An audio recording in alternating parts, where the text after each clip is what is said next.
Hello friends, today we are going to look at what to do when you got variables on both sides. It's going to seem a little bit scary and you're going to say, what do I do? I'm going to show you how, and it's not that complicated. So what are we looking at? We're talking about this when you have a variable on either side of the equation. So I'm going to show you what I'm talking about here. So we have a 2x on the left side and we have a 7x on the right side. So you're just looking at that that equal sign right there, and you're saying, whoa, I have variables on either side of it. Your goal is always to get all the variables on one side and all the constants on the other. This is not a combined like term situation, so don't think of it that way. Think of it as I need to get the variables all on one side. So my advice to you, and this is not by any means the only way to do it, I just think it's the easiest way to do it, but my advice is to always move the variable with the smallest coefficient. And I'm going to give you a second or so to write that down. So I'm going to say that again. Always move the variable with the smallest coefficient. So I've written that over here. So as you look at this, which one is smaller, 7x or 2x? The 2x is smaller, so we're going to move that first. I'm going to subtract 2x from both sides. And so I go on either side of that equal sign. I end up with a -5 on the left, 5x on the right, plus 10. This should now look like a normal two-step equation. I'm going to subtract 10, which will give me -15 equals 5x. I now just have to get the x alone. So that 5 is multiplying with the x, so the opposite would be to divide by 5. This will give me x equals -15. Divide by 5 is -3. So I know my solution is -3. And just to reiterate, that means that if I put -3 in for both of these x's up at the top, if I put a -3 here and a -3 here, the left side of the equation would equal the right side. And that's all we're doing, is we're just trying to figure out what x would be so that the left side equals the right side. All right, so let's try, just look at the steps, and this might help you to write these down, but I'm just going to talk you through it real quick. Number one, combine like terms on one side at a time if you can. So if there's an option to combine like terms, that should always be your first step. Your second step should be to find the variable with the lowest coefficient. This is what I asked you to write down a second ago. That should always, always, always be your second step. Your third step should be to add or subtract to get the variables on one side. You're always going for the variables on one side.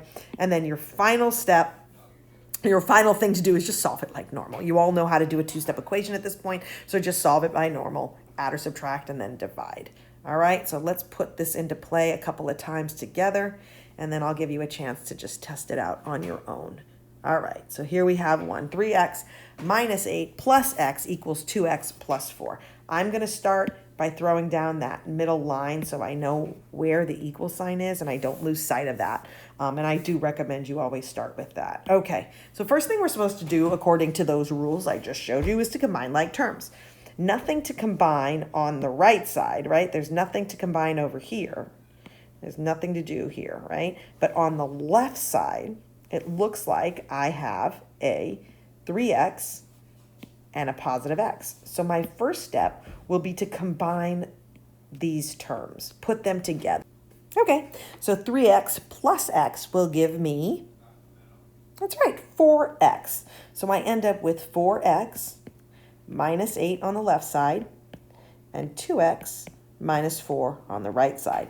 It's at this point that we are supposed to find the variable with the lowest coefficient. So I am going to just highlight my two terms that have variables in them. There they are. Which one is the lower one? Right, the 2x is the lower one, so I'm going to subtract 2x from both sides. I should now get something that looks like a normal two-step equation. I'm going to go back to purple here. 2x minus 8, because 4x minus 2x is 2x, equals -4. So 2x minus 2x would give me 0, and all I'm left with is a -4. I now have a normal two-step equation. I'm going to solve it just like any two-step equation. I'm going to add 8 to both sides. 2x is equal to -4 plus 8 is 4. Divide by 2, and x is equal to 2. So the point being, once again, that if I substitute that 2 in for all the x's, the left side equals the right. Let's keep this thing going. Okay, here this one looks nice and complicated. A little spooky, but we got this. So start out by drawing your line down the middle. Wherever the equal sign is, you want to draw your line. And you are going to look to combine like terms. So on the left side, I have a 9 and a 1. On the right side, I have a negative 2 and a 1. So I'm going to combine like terms on the left side and get what? Right, 8. 9 minus 1 gives me 8. So on the left side, I have negative 5x plus 8. Now let's look at the right side. If I combine like terms here, I get, correct, negative 1. 3x minus 2 plus 1 gives me negative 1. It's at this point that I'm looking to move the variables. So I'm going to highlight the 2 terms I have with variables here. I have a negative 5x on this side and a positive 3x on that side. What's the smaller coefficient? Negative 5x. That's correct. So I want to move the negative 5x by adding, not with a highlighter though, by adding 5x to both sides. So plus 5x. Plus 5x, the left side will give me 8. The right side will give me 8x. 3x plus 5x is 8x minus 1. I am almost there. I am going to add 1 to both sides. And I end up with 9 equals 8x. I'm going to divide by 8 as my last step. And the final answer is x equals 9 over 8. Okay. So now you've seen it a few times. Let's work this one together. So get out a piece of paper so you can write this one down. Okay, hopefully by now you have this equation written down. And what I'd love for you to do is to put your little fence up so that we know where the equal sign is at all times and we don't make any mistakes with that. On the left side, I hope you guys all notice that there is some distributing here, right? 3 times x and 3 times negative 2. And then hopefully you look at the right side and you see some combining like terms. So let's just start with the left side. First thing we're going to do is we're just going to go ahead and distribute. We're going to distribute the 3 here, and then we're going to distribute the 3 here, and I will color code it hopefully. So if I am trying to distribute 3 to the difference of x minus 2, what will I get? I will get 3 times x, which gives me 3x, and 3 times negative 2, which will give me negative 6. On the right side, I'm looking for like terms. So which ones are my like terms that I'm talking about here? Negative 1 and positive 4.